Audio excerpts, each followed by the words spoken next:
Assalamualaikum warahmatullahi wabarakatuh.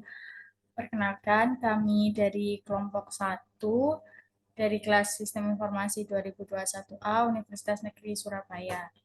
Pada pembuatan video kali ini merupakan tugas dari mata kuliah kewirausahaan, di mana dalam video kali ini kita akan menjelaskan terkait dengan proposal rencana usaha yang akan kami ajukan.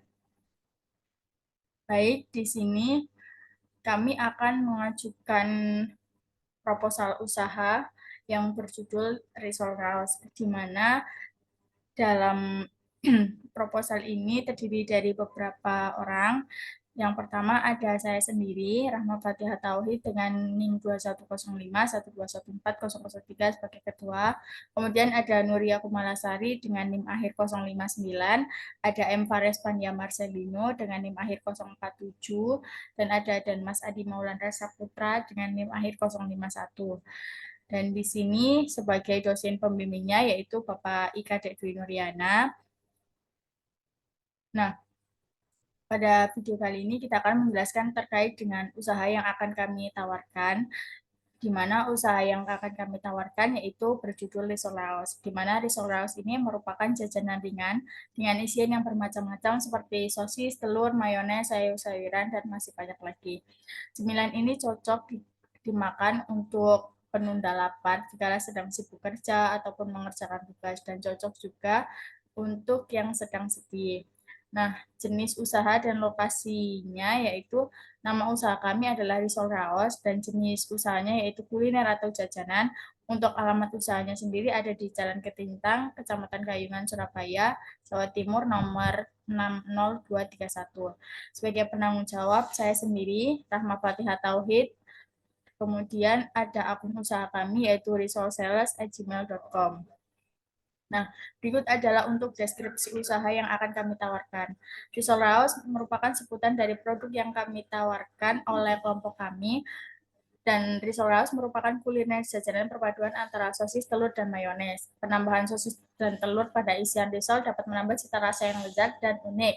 Selain itu, risol Raos juga memiliki varian yang isinya adalah sayuran seperti wortel dan kentang. Pemberian sayuran ini bertujuan untuk menambah nilai gizi pada jajanan tersebut. Nah, pada gambar di atas merupakan logo dari produk yang akan kami tawarkan, dan pada logo tersebut tercantum 100% homemade, karena produk yang kami tawarkan ini merupakan produk jajanan yang diproduksi sendiri oleh anggota kelompok kami. Dan pada gambar tersebut juga terdapat beberapa varian produk yang ditawarkan, yaitu risol mayo dan risol sayur. Kemudian untuk yang selanjutnya akan dijelaskan oleh teman saya, dan Mas, silahkan.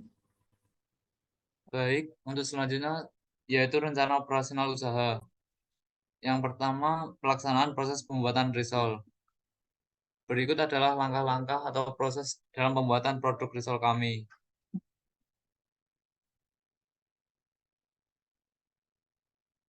Baik, berikut adalah alat dan bahan yang digunakan dalam pembuatan risoles. Selanjutnya, branding produk. Kami membranding produk dengan cara memastikan produk yang dihasilkan memiliki kualitas yang bagus, menggunakan kemasan produk yang aman dan praktis, dan melakukan promosi melalui media sosial, serta secara luring di Gedung A10 Teknik Informatika, dan kami melakukan penjualan secara online melalui web e-commerce. Kami menawarkan produk dengan varian rasa yaitu risol mayo dan risol sayur. Selanjutnya, manajemen produk. Yang pertama, pengemasan. Kemasan yang kami gunakan adalah box plastik makanan karena kualitas yang baik sebagai tempat atau wadah pengemasan produk. Selain itu, box plastik dapat melindungi produk agar tidak rusak, memudahkan pengiriman dan pendistribusian ke konsumen, dan memudahkan dalam penyimpanan. Yang kedua ada pemasaran.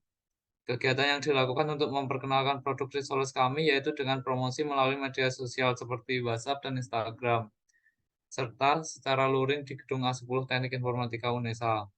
Dalam pemasarannya, kami memanfaatkan web e-commerce untuk melakukan penjualan produk kami secara online, sehingga siapapun dapat membeli produk kami. Selanjutnya, untuk target usaha akan dijelaskan oleh teman saya, Mbak Ria, dipersilakan.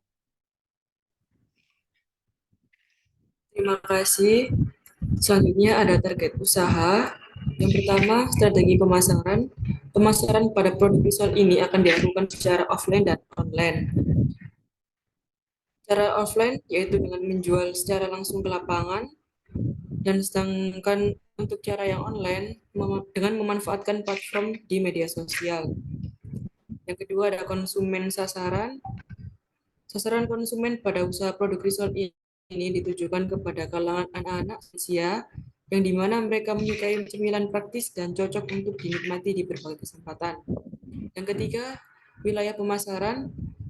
Usaha Selma ini akan dipasarkan secara offline di lingkup Universitas Negeri Surabaya, jurusan Teknik Informatika. Sedangkan secara online, cakupan pemasaran akan dibatasi pada wilayah area dalam provinsi untuk mencegah terjadinya basi saat dalam pengiriman. Selanjutnya akan dijelaskan oleh teman saya. Dipersilakan. Baik, selanjutnya ada analisis usaha. Nah, di sini menggunakan analisis SWOT. Nah, yang pertama, strength-nya. Kekuatannya itu apa? Harga produk yang terjangkau. Jadi, risol ini terjangkau. Lalu juga praktis. Lalu untuk weakness-nya, yaitu variasi produk yang ditawarkan ini hanya sedikit, hanya risol mayo dan sayur. Selanjutnya ada opportunities. Nah, di sini risol raos ini bisa dipasarkan ke berbagai kalangan. Banyak yang menyukai risol. Lalu merupakan produk yang digemari banyak orang. Dan ancaman atau threat yaitu sudah banyak pesaing yang menjual produk yang mirip. Di mana di sini dijelaskan pada jadwal kegiatan yaitu perencanaan kegiatan usaha pada bulan September, lalu perencanaan dan survei alat bahan pada akhir bulan September hingga pertengahan bulan Oktober. Lalu untuk uji coba pembuatan produk, mulai dari pertengahan Oktober hingga akhir November, lakukan promosi dari awal November hingga akhir Desember dan menjalankan usaha pada bulan Desember. Lalu evaluasi terakhir setelah menjalankan usaha pada Desember. Lalu ada rencana biaya. Nah, di sini dirincikan modal usaha. Modal usaha ini bisa dilihat dari total semua bahan yang dibutuhkan dalam pembuatan risol mayo yang merupakan yaitu 395.500. Nah, selanjutnya ada alokasi penggunaan anggaran, di mana yang pertama untuk yang risol mayo, di sini bahan kulit risol ini membutuhkan 17.500. Untuk bahan isian risol mayo yaitu membutuhkan 78.500. Lalu untuk bahan baluran risol mayo membutuhkan sebesar 26.500. Dan untuk biaya lain-lainnya yaitu sebesar 102.000. Lalu untuk anggaran produksi risol sayur, di sini bahan kulit risolnya yaitu 17.500, bahan isian risol sayur yaitu 24.000, lalu bahan baluran risol sayur yaitu 26.500 dan lain-lainnya 102.000. Nah, lalu ada perhitungan HPP. Yang pertama pada risol mayo.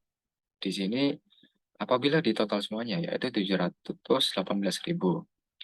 Nah, HPP ini bisa kita cari per paknya itu total biaya per jumlah yang dihasilkan yaitu 718.000 per 64 pak yaitu 11.200. Nah, dapat diketahui harga jual per paknya itu sebesar 15.000 hingga totalnya yaitu 960.000. Nah, HPP tadi diketahui 718, keuntungannya 242. Lalu untuk mencari break even point bisa diketahui rumusnya N kali harga jual sama dengan HPP. Jika diisi, break even point-nya ketemu 47,8 atau 48 pak atau 240 biji. Bisa ketemu break even. Lalu untuk risol sayur, apabila biayanya ditambahi semua, yaitu totalnya 290.000. Di sini HPP-nya ditemukan Rp8.055, 55 sen. Nah, terus harga jual per paknya ditentukan yaitu 10.000 dengan total 360.000. 36 pak. HPP produknya tadi 290.000, jumlah keuntungannya 70.000. Lalu untuk menentukan break even point-nya yaitu N kali harga jual sama dengan HPP. Di mana jika diisi break even point-nya akan ketemu sebesar 29 pak. Untuk selanjutnya akan dijelaskan oleh teman saya. Pada lampiran pertama ada alur pembuatan usaha produk risol ini. Yang pertama ada ide usaha, kemudian melakukan survei dan riset, dan kemudian melakukan perencanaan, pendanaan, pengadaan, kemudian melakukan produksi, pemasaran, dan penjualan.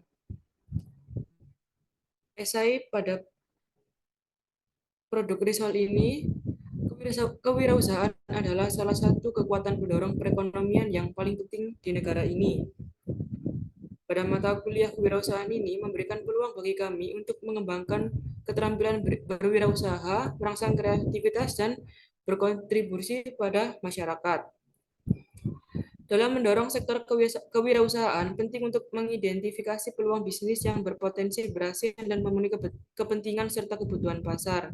Salah satu pada produk kuliner ini, yaitu risoles, merupakan salah satu makanan khas Indonesia yang populer karena rasanya yang enak dan mudah untuk disantap. Serta varian seperti risol mayo dan risol sayur. Dari hasil survei yang telah kami lakukan, menunjukkan bahwa rata-rata yang sering mengkonsumsi risoles adalah remaja usia 18-22 tahun. Sebanyak 90% responden memilih varian risol mayo dan 10% memilih varian risol sayur.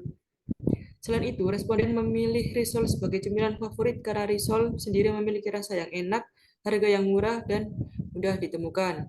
Sehingga usaha risol ini memiliki peluang yang menjanjikan untuk dijadikan kewirausahaan. Selanjutnya, saya kembalikan kepada teman saya. Terima kasih. Baik, terima kasih. Berikut adalah daftar riwayat hidup dari anggota kami. Ada Nuria Kumarasari, kemudian ada saya sendiri, Rama Fatihah Tauhid, kemudian ada Denmas Adi Maulana Saputra, dan yang terakhir ada Muhammad Fares Pandia Marcelino Yusuf. Nah, kemudian untuk proses bisnis yang berjalan dalam kewirausahaan kami, yang pertama adalah proses bisnis penjualan. Di mana dalam proses bisnis penjualan ini dimulai dari customer, dan di mana customer ini akan melakukan pendaftaran akun terlebih dahulu untuk website yang ada yang kami buat. Kemudian setelah mendaftar akun, customer akan memilih produknya, dan kemudian dari pemilihan produk ini admin akan menerima konfirmasi pesanan. Nah, kemudian dari konfirmasi pesanan ini akan dilanjutkan untuk proses produksi. Nah, dari proses produksi ini admin akan mengirimkan produknya kepada customer. Kemudian setelah customer memilih produk, customer juga bisa langsung melakukan pembayaran. Nah, setelah melakukan pembayaran, customer nanti akan menerima produk yang dikirimkan dari perusahaan kami. Kemudian setelah menerima produk, customer akan memeriksa kondisi produknya, apakah sesuai atau tidak sesuai. Ketika produknya sesuai, maka proses bisnisnya selesai. Dan kemudian jika tidak sesuai atau terjadi kesalahan pengiriman produknya, maka customer akan melakukan pengembalian barang, dan kemudian admin akan mengirimkan ulang produk yang sesuai dengan apa yang dipesan. Ketika produknya juga sudah sesuai, maka proses bisnisnya selesai. Nah, kemudian untuk proses pembelian bahan baku. Proses pembelian bahan baku di sini terdapat 3 aktor yang terlibat, ada admin, sistem, dan supplier. Di mana admin ini akan melakukan login admin dengan username dan password. Kemudian jika username dan passwordnya salah, maka akan memasukkan kembali username dan passwordnya. Kemudian jika sudah benar, maka admin akan langsung menuju ke bagian dashboard inventory. Nah, di bagian dashboard inventory ini, admin akan melakukan pengecekan persediaan barang, di mana admin di sini melakukan pengecekan jikalau ada barang yang tidak tersedia, maka admin akan melakukan pembelian barang kepada supplier. Jikalau barangnya tersedia, maka sistem akan menampilkan tampilan persediaan dari barang yang ada di bagian inventory. Kemudian jika tidak tersedia, admin akan membuat daftar pesanan produknya kepada supplier, dan kemudian di bagian supplier ini akan menerima pemesanan, dan bagian supplier juga akan merespon memproses pesanan yang kami ajukan, kemudian mengirimkan pesanan tersebut kepada admin kami atau kepada perusahaan kami. Kemudian setelah itu perusahaan kami akan menerima pesanan yang kami pesan sebelumnya. Setelah itu, setelah kami menerima barang, dicek dilakukan pengecekan barang, sudah sesuai atau belum. Jikalau tidak sesuai, maka kami akan mengembalikan barangnya atau mengkonfirmasi lah istilahnya. Kami akan mengkonfirmasi kepada supplier bahwa pesanan kami tidak sesuai dengan apa yang kami kasihkan sebelumnya. Jikalau setelah itu, supplier akan melakukan pengiriman ulang kepada kami. Setelah barangnya sesuai, maka kami akan melakukan pembayaran. Setelah itu, kami akan memvalidasi pembayarannya kepada supplier. Dan supplier akan menerima pembayaran dan memberikan konfirmasi pembayaran kepada perusahaan kami. Kemudian setelah itu, proses bisnisnya selesai. Nah, untuk sistem informasi kewirausahaan yang ada pada produk Risol Raos ini, yaitu kami menggunakan open source yang bernama Udu, di mana open source di sini terdapat beberapa modul yang kami gunakan untuk membantu perusahaan kami dalam mengelola data, agar data yang kami peroleh itu dapat terintegrasi dengan baik. Nah, beberapa modul yang kami gunakan pada open source ini, yaitu yang pertama ada modul inventory, di mana modul inventory ini modul yang menjelaskan terkait dengan detail persediaan bahan baku yang ada pada perusahaan kami, dan detail bahan baku untuk produksi risol mayo dan risol sayur. Nah, untuk modul purchase ini sendiri menjelaskan terkait tentang proses pembelian barang dari supplier. Nanti di modul ini kami akan istilahnya membeli barang dari supplier, kemudian nanti faktur pembelian ini yang akan ada dalam modul purchase di ERP Udu ini. Kemudian ada modul manufacturing. Modul manufacturing ini menjelaskan terkait dengan perusahaan kami akan memproduksi produk apa sih gitu. Nah, untuk modul manufacturing ini kita akan memproduksi risol sayur dan risol mayo yang sudah kami jelaskan di atas tadi. Kemudian ada modul sales atau modul penjualan. Modul sales ini menjelaskan tentang bagaimana kita menjualkan produk kita kepada customer gitu. Kemudian yang terakhir ada modul e-commerce yang akan dijelaskan oleh teman saya, yaitu Denmas. Baik, selanjutnya saya akan menjelaskan mengenai modul e-commerce yang kami gunakan. Modul e-commerce ini kami gunakan untuk melakukan penjualan atau pemasaran produk kami. Pada berikut adalah tampilan web modul e-commerce kami. Terdapat menu home, shop, kontak us, shopping cart, dan akun. Pada menu home ini menampilkan halaman utama web kami. Selanjutnya untuk menu shop ini menampilkan produk yang akan kami jual. Pada menu shop ini dapat melakukan pemesanan. Selanjutnya menu kontak us. pada menu kontak us ini digunakan untuk pelanggan atau pemesan menghubungi kami.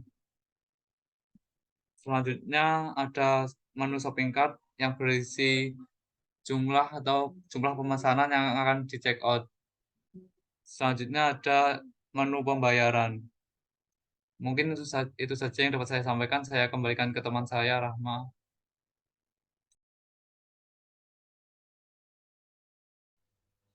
Baik, terima kasih. Mungkin cukup yang dapat kelompok kami sampaikan. Kurang dan lebihnya saya dan teman-teman mohon maaf.